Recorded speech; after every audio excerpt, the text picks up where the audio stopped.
Bonjour tout le monde et bienvenue dans Mon Garage pour le guide de l'auto. Cette semaine, il sera question de l'abolition du programme Rouler vert du gouvernement du Québec. On reviendra également sur cette possible alliance entre Honda et Nissan. Mais tout d'abord, réponse à la question de la semaine dernière. Sous quelle autre marque le Chevrolet Equinox a-t-il été commercialisé à sa première génération? Bien, la réponse, c'est sous les marques Pontiac et Suzuki, parce qu'à l'époque, on avait choisi chez GM de cloner le Chevrolet Equinox du côté de chez Pontiac en créant le Pontiac Torrent qui a été commercialisé de 2006 à 2009 alors que l'Equinox avait été lancé en 2005. Et dès l'année suivante, en 2007, c'est Suzuki qui prenait la balle au bon et qui allait fabriquer le XL7 basé sur l'Equinox avec un empattement allongé avec la possibilité d'avoir 7 occupants à bord du véhicule. Mais c'est un véhicule qui était fabriqué à la même usine que l'Equinox et que le Pontiac Torrent à l'usine Camy d'Ingersoll en Ontario, là où on avait également fabriqué les Suzuki Sidekick, les Suzuki Vitara, Grand Vitara et évidemment les Chevrolet Tracker notamment. Alors, 3 modèles ont été commercialisés évidemment pour cette première génération Equinox, Torrent et XL7 et dès 2010, lorsqu'on a renouvelé le Chevrolet Equinox, c'est GMC qui a pris la balle au bon et qui a fabriqué le Terrain qui depuis est commercialisé. Maintenant, abolition du programme Rouler vert du gouvernement du Québec. On a appris ça drastiquement cette semaine. Le ministre Charette en a fait l'annonce. Entente nous a passé une petite vite entre deux annonces importantes qui avaient été faites au niveau politique, mais évidemment, ça a retenu notre attention. Et c'est une annonce qui arrive à un bien mauvais moment, évidemment, parce qu'en ce moment, on vend beaucoup de véhicules électriques sur le marché du Québec. Ça explique pourquoi les coffres sont vides d'ailleurs, parce que les fonds qui avaient été mis de côté pour le programme Rouler vert ont tous été dépensés et c'est la raison pour laquelle on met fin à tout ça. Bon, évidemment, on aurait pu nous l'annoncer plus rapidement.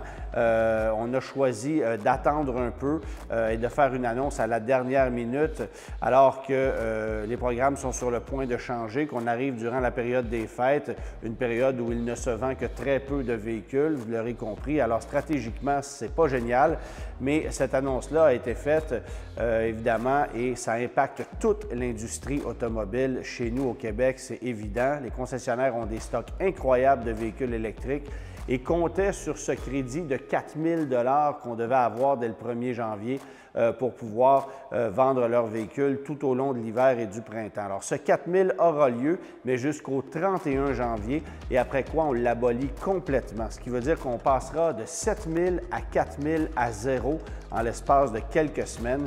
Et pas besoin de vous dire que ça aura un impact gigantesque sur les ventes de véhicules électriques chez nous au Québec. Seul endroit où les véhicules sont encore fortement subventionnés par une province et non pas par le fédéral, où là, on obtient un 5 000 $ partout à travers le pays.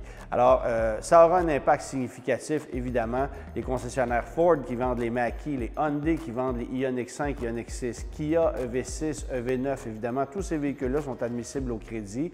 Ça fera particulièrement souffrir les concessionnaires Volkswagen qui ont près de 2000 ID4 en stock qui seront prêts à être livrés à la première semaine de janvier, mais il y a un rappel massif à faire sur ces véhicules-là. Et ça ne laisse que 3 semaines aux concessionnaires pour pouvoir effectuer ces rappels qui sont sur le point d'être réglés. Alors, un bien mauvais moment à passer pour les concessionnaires Volkswagen, très difficile comme période. Et évidemment, ça vient complètement changer les stratégies des constructeurs, des concessionnaires, ça vient bousiller les plans. Mais en plus, on nous annonce qu'on pourrait revenir avec des crédits lorsqu'on redéposera le budget en avril 2025, histoire de chambouler les plans encore une fois. Alors, on joue au yo-yo littéralement avec l'industrie en ne réalisant pas qu'on ne peut pas se tourner sur un 10 sous l'espace d'un week-end. Et ça, c'est catastrophique littéralement pour tout le marché automobile québécois.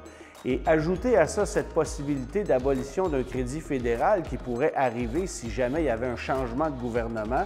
Et il y a fort à parier pour qu'on aille en élection.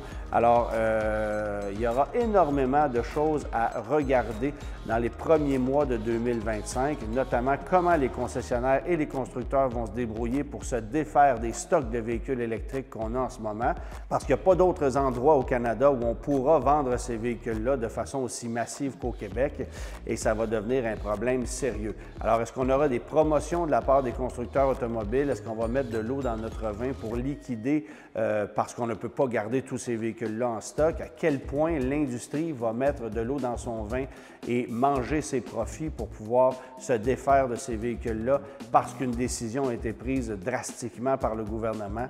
Bien ça sera à suivre, mais je peux vous dire qu'en ce moment, il y a beaucoup de mécontents dans l'industrie automobile, avec raison.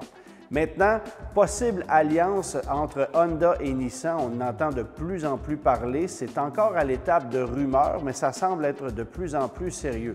Et c'est évident que ça ne signifie pas que les concessionnaires Honda et Nissan se retrouveront un jour sous un même toit. C'est absolument pas la stratégie qu'on souhaite faire, mais on souhaite créer une alliance pour évidemment rivaliser plus efficacement contre des joueurs aussi importants que Hyundai, Kia, que Tesla, que BYD dans le monde des électriques, que Toyota également qui prend du volume, le groupe Volkswagen qui est gigantesque.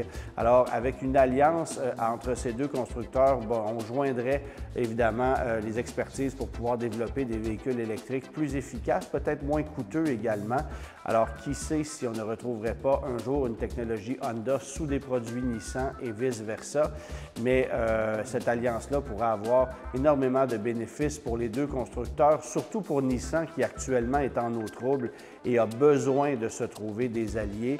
Il faut aussi savoir que du côté de chez Nissan, on est propriétaire majoritaire de Mitsubishi, ce qui veut dire qu'on pourrait avoir un impact sur les futurs produits de la marque Mitsubishi. Et il y a Infiniti aussi qui fait partie du lot, une marque évidemment qui n'est aujourd'hui qu'exclusive au marché nord-américain. On l'a abandonnée ailleurs dans le monde et c'est une marque qui représente un sérieux défi pour l'industrie automobile nord-américaine en ce moment. Bien qu'on lance actuellement un nouveau QX80, c'est une division avec laquelle on a énormément de misère et qui n'est absolument pas rentable. Alors, à suivre, mais ça serait intéressant de voir dans les prochains mois les discussions qui auront lieu entre Honda et Nissan pour voir si cette alliance sera un jour concrète. Maintenant, un mot sur le Mitsubishi Outlander PHEV qui connaît beaucoup de succès chez nous au Québec pour une raison évidente. On a 10 000 de crédit applicable sur ce véhicule-ci, 5 000 du fédéral, 5 000 du provincial. Ça baissera à 2 000 en janvier puis à 0 en février, vous l'aurez compris. Mais il y aura encore 5 000 d'applicable du fédéral pour ce véhicule-là. Et on dit que pour l'année modèle 2026, on arrivera avec une technologie bonifiée dans l'Outlander PHEV au moment où Nissan arrivera avec un Rogue utilisant la technologie de l'actuel Outlander PHEV. Alors, on peut s'attendre à ce que le Rogue PHEV 2026 ait droit à une autonomie électrique de 60 km, comme c'est le cas avec l'Outlander PHEV 2024 ou 2025. Mais pour le modèle 2026 du côté de chez Mitsubishi, on pourrait se rapprocher du seuil psychologique des 100 km d'autonomie avec une batterie de plus grande taille et un système plus performant. Il semble que ce véhicule-là soit actuellement sur le point d'être dévoilé.